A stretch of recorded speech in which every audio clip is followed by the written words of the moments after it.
Hi everyone, मैं हूं ममता और आप सभी का स्वागत है मेरे चैनल लीगल अवेयरनेस की संविधान सीरीज में। तो क्विक रिवीजन करते हैं अपने पिछले वीडियो का, जिसमें हमने बात करी थी कि मौलिक अधिकार के बारे में हमने उसकी हिस्ट्री और उनके आर्टिकल्स के बारे में चर्चा करी थी। तो फटाफट रिवीजन करते हैं कि जो मौलिक अधिकार हैं वो संविधान के पार्ट 3 में है। जो पार्ट 3 है वो मौलिक अधिकार है और आर्टिकल 12 से लेके आर्टिकल 35 तक के में मौलिक अधिकार के बारे में संविधान में लिखा गया है। और 1978 तक हमारे पास 7 मौलिक अधिकार थे, यानी 7।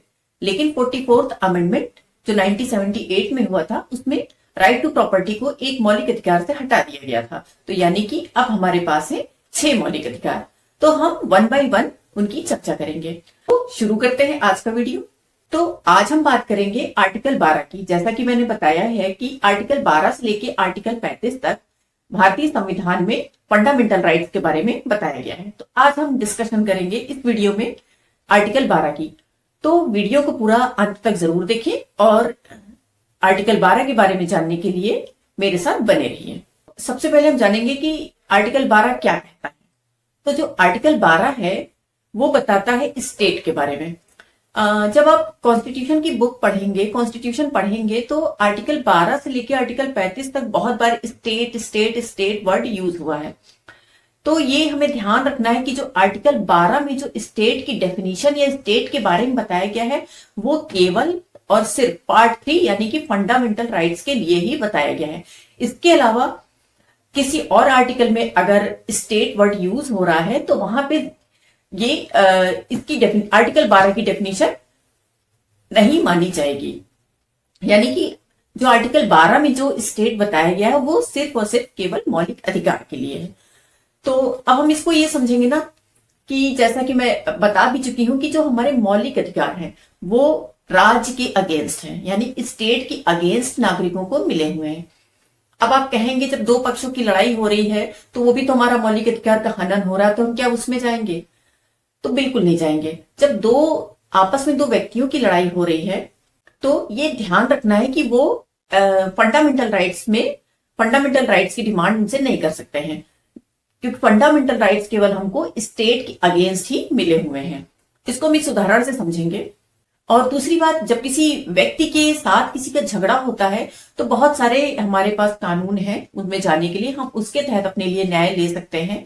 और लेकिन फंडामेंटल राइट्स सिर्फ और सिर्फ स्टेट के अगेंस्ट ही हम इस्तेमाल कर सकते हैं। अब हम इसको एक उदाहरण से समझ सकते हैं। मान लीजिए कि कोई दो पक्षों की लड़ाई हो रही है और एक पक्ष जो उस धर्म से बिलोंग करता है जो कि देश में मेजॉरिटी है, यानी कि जिनके लोग ज्यादा है, और उस पक्ष के साथ मारपीट हो रही है, कोई घटना हो रही है क्योंकि उस धर्म के लोग देश में कम है या माइनॉरिटी है वो, और उनके ऊपर हिंसा हो रही है। तो अब हम क्या करेंगे? हम इसमें दो तरीके से, एक तो हम व्यक्तिगत तो हम जाएंगे ही कानून में। दूसरी बात, हम क्या डिमांड करेंगे कि जो हमारे अगले कानून है अगले हमारे जो फंडामेंटल राइट्स है, राइट टू इक्वालिटी जो आर्टिकल 14 है, तो जो कह रहा है state shall not be discriminate the basis of class, caste, religion and all. तो जब उसकी बात कर रहे हैं, जहां पर स्टेट ये बात कह रहा है, तो हम ऐसे कानून की बात करेंगे जो किसी तरीके का भेदभाव नहीं करेगा। तो कानून कौन बनाएगा? स्टेट। तो हम जो हमारे फंडामेंटल राइट्स हैं वो हम खाली स्टेट के अगेंस्ट ही हमको मिले हुए हैं। तो हम समझते हैं आर्टिकल 12 में राज्य की डेफिनेशन क्या है। तो आर्टिकल 12 में राज्य को 4 पॉइंट दिए गए हैं राज्य को बताने के लिए। अब क्या है, हम 1 बाय 1 देखते हैं।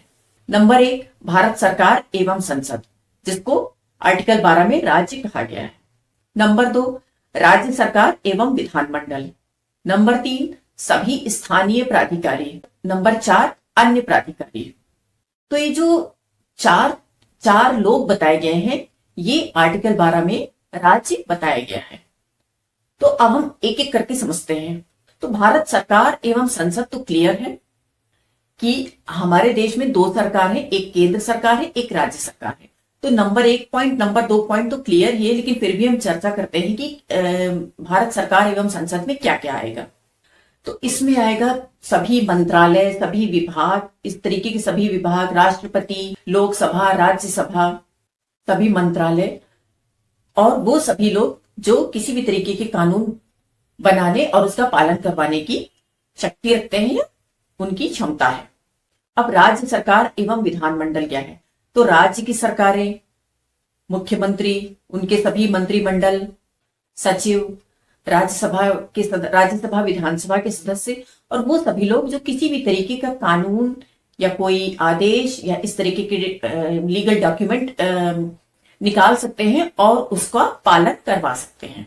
अब ये दोनों तो क्लियर है। अब जो तीसरा पॉइंट है जो कि है स्थानीय प्राधिकारी, तो इसमें कौन कौन सी संस्थाएं या कौन कौन से लोग आते हैं उसको हम समझते हैं। तो स्थानीय प्राधिकारी के तहत वो सभी लोकल बॉडीज आएंगी, वो सभी संस्थाएं आएंगी जो कहीं ना कहीं कानून पारित करती हैं, आदेश देती हैं, अधिसूचना या किसी भी तरीके की उपविधि जारी करती हैं और उसको लागू करवाने की शक्ति रखती हैं या क्षमता रखती हैं।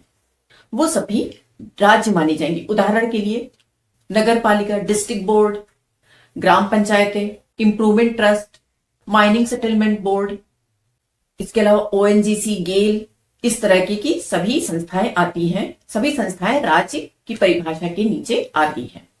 अब जो चौथा है जिसको राज्य माना गया आर्टिकल 12 के तहत, वो है अन्य प्राधिकारी। ये सबसे ट्रिकी है कि ये अन्य प्राधिकारी में कौन कौन आता है।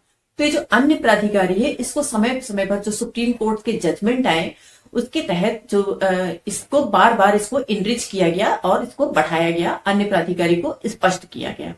अन्य पदाधिकारी वाला मामला है, इसमें सुप्रीम कोर्ट ने समय समय पर अपने जजमेंट के माध्यम से इसको बार बार स्पष्ट किया है कि अन्य पदाधिकारी में हम किस किस को राज्य मान सकते हैं।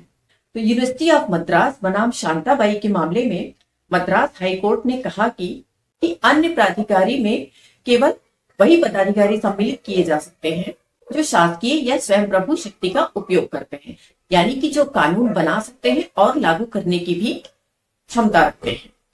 तो इसके अनुसार इसका मतलब ये हुआ कि विश्वविद्यालय या विधिक व्यक्ति इसके तहत राज्य नहीं माने जा सकते हैं। लेकिन सुप्रीम कोर्ट ने उस्माबाई बनाम उत्तर प्रदेश राज्य के मामले में इस निर्णय को मानने से इनकार कर दिया और कहा कि इन सभी लोगों को आर्टिकल 12 के तहत राज्य की श्रेणी में रखा जाएगा। इलेक्ट्रिसिटी बोर्ड राजस्थान बनाम मदन लाल के मामले में सुप्रीम कोर्ट ने कहा कि अनुच्छेद 12 में प्रयुक्त अन्य प्राधिकारी के तहत वह सभी प्राधिकारी आते हैं जो संविधान या किसी परिनियम द्वारा स्थापित किए जाते हैं।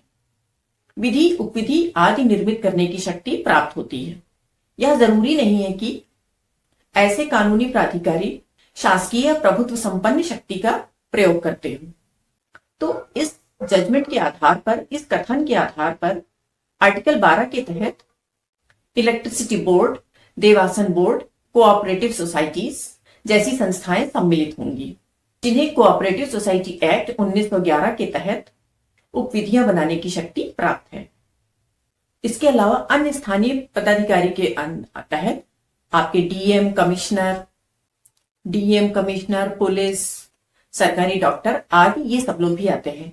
यानी कि इनके तहत वो लोग आते हैं जो किसी न किसी तरीके से नियम, कानून या विधि या उपविधि बनाते हैं और उनको लागू करने की भी उनको शक्ति प्राप्त है। वो अन्य पदाधिकारी के तहत राज्य माने जाएंगे। तो ये था मेरा आज का वीडियो। तो बने रहिए मेरे कॉन्स्टिट्यूशन सीरीज के साथ और पढ़ते रहिए मेरे साथ, सुनते रहिए मेरे साथ फंडामेंटल राइट्स यानी कि हमारे मौलिक अधिकार। तो तब तक की अपना ध्यान रखिए।